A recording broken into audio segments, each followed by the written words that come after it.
करायतायो जी चुटी ऐसन दला पसरतायो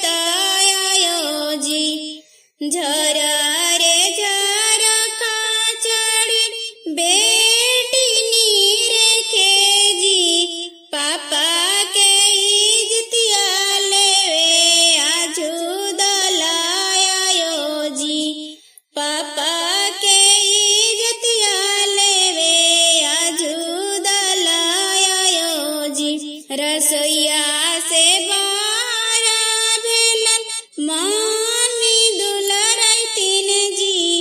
आज हमर दुआराया जना बजन बजे जी कने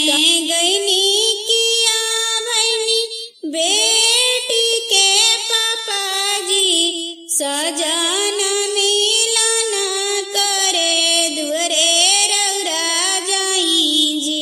रोवेली सुंदरा बेटी जरा से बेजरा जी आज पापा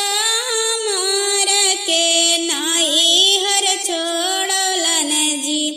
आज पापा हमार के नाई हर छोड़लन जी बोलती सुंदरा दुला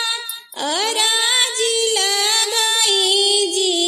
जल्दी से करे ससुर पना कन्यादाना जी बीतल में जला ससुर सिंदूर के मुहूर्त जी धियावा पोसता बाबू बहुते दिन लागे जी धिया दाना करत बाबू मिनाट ना लागे जी रोवेली दुलरैतिन मम्मी नैनो लरढारी जी गाए दाना करिया प्रभु जी बचिया समेत जी धिया दाना करिया प्रभु जी सोना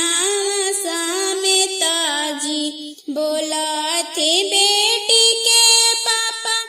अराजी लगाई जी गाए दाना कनी धनिया बचिया समेत जी धिया दाना कनी धनिया सोना समेत जी आहान सहन दला करायतायो जी चुटी